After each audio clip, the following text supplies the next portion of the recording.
This video is brought to you by the single American Gods by Honor. Stick around until the end of the video to hear a sample, and please check out the Spotify link in the description.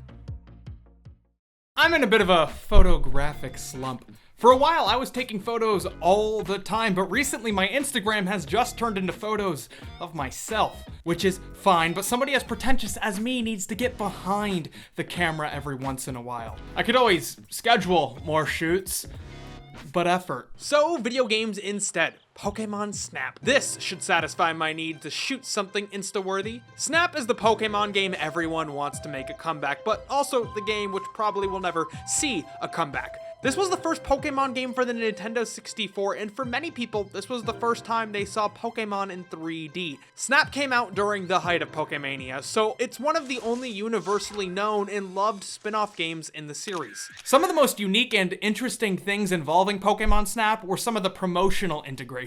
Shortly after the game was released, Blockbuster had in-store kiosks in which you could bring your own game cartridge to print out a sticker sheet of your favorite shots taken in the game. You'd go into the store, pay $3, and get one of these cards. You'd enter your game into a modified Nintendo 64 and print on a special sheet of paper. Both the specialized printing paper and the kiosk have become a hot item for crazy collectors. Now excuse me while I put this game back in a box, and I put the box back in a case, and I put it on my shelf and rebuy the game on the Wii U so I can actually play it without diminishing the collectible value of my complete Nintendo 64 copy. Pokémon Snap is also one of the few Pokémon games that get tied into the anime. Pokémon.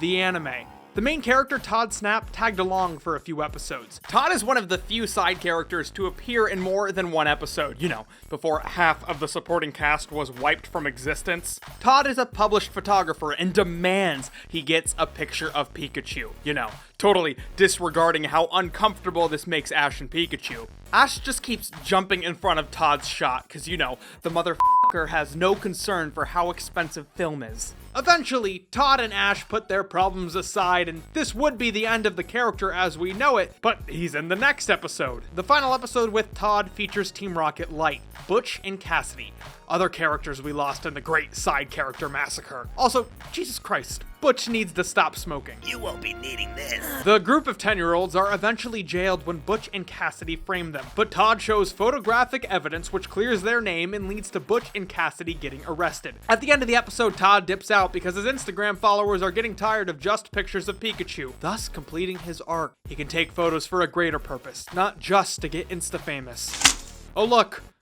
my con business cards. Pokémon Snap sees Todd getting hired by Professor Oak, who's paying the 10-year-old photographer in, you guessed it, exposure. The kid needs to learn his own value. Todd travels around an island to take pictures of Pokémon. Instead of exploring an open world, the game is on rails. It's a rail shooter, but instead of shooting zombies or alien zombies, you're taking pictures of Pokémon.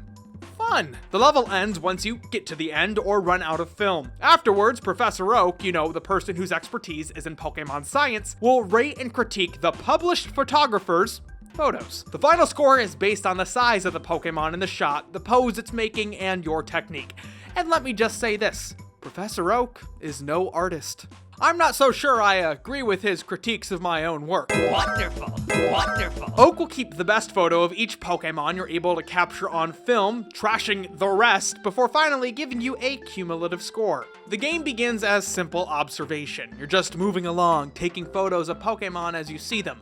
Pidgey, Duo, Snorlax's crotch. But as your cumulative score rises, you unlock new items which change the way you interact with the environment. First is the apple. You throw it towards Pokémon to get them to come closer, or you hit Pokémon, causing them to explode, murdering them. Then there's the Pester Ball. It's a smoke ball which causes Pokémon to get irritated or forces them to come out of hiding. And finally, there's the Poké Flute, which wakes sleeping Pokémon and gets awake Pokémon to dance around a bit. Unlocking new levels usually means interacting with a stage in a particular way. You have to throw an apple at an electrode to have it explode, revealing a new path, or have a Polygon come out of a wall and hit a switch.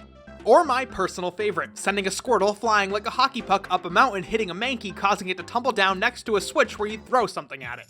There's only 6 levels in the whole game, each of which only last a few minutes, so a lot of the game has you retreading old ground. Once you unlock the items, you return to the old levels and there's a lot more to discover, but it's limited. Only after you play all 6 levels, Professor Oak will give you a speed upgrade for your vehicle, so you can go and capture a few more secret photos for him. After this, you unlock one last level where all you get to do is capture a photo of Mew. The game is incredibly repetitive. I feel like the speed upgrade should be available closer to the beginning of the game for any level you've played through more than once. But then again, the game is really short, so probably you don't want to shorten it anymore. Eventually, you kind of learn what Professor Oak is into when it comes to photographs. Trash. You have to guide Pokemon in a particular direction and take a shot at a particular time in order to get that sweet Oak seal of approval. The game is only interesting if you care about getting a good score. You could get a picture of the Graveler all the way up there, but you know there's a way to get a better shot. You can get a picture of Lapras from all the way over there, but you know you can personally do better, but Oak doesn't seem to think there's much of a difference. It's all about experimenting with the items and the surroundings until you find success. And there's not a lot of room for creativity, so there ends up not being many Pokemon or shots that are too difficult to get in the game. The short length of the game also makes replaying it a little less interesting. I haven't played this game in years, but I remember how to do everything. Hit Magikarp at the beginning of the level to get Gyarados later, shoot a Lapras now to get a lot of Lapras, hit Grimer to get Muck. These aren't your trainers, Bulbasaurs. They're Ditto. It's kind of crazy just how short this game is. Only 63 Pokemon are in the final game, which is just really... On a system that stressed the number 64, you aren't going to take the extra 2 seconds to plop another Pokemon in the game. Like, there's this stupid Psyduck that swims around in the river level, and you hit it and it goes below water. I keep feeling like if I hit it, it will go down and come back up as a Golduck, but that just doesn't happen, and that would, bam, 64 Pokemon. I beat the game.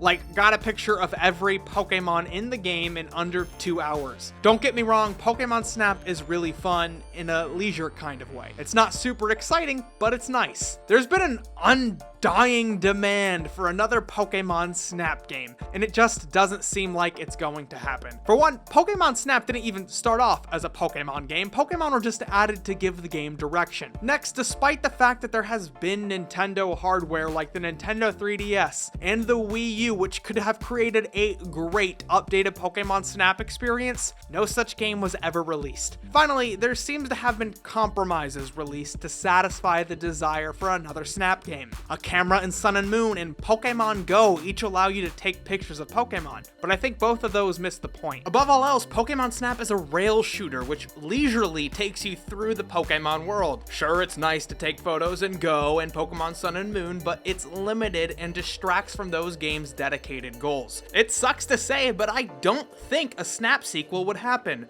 That being said, here are my ideas for a Snap sequel. So it's a rail shooter. Where do rail shooters thrive?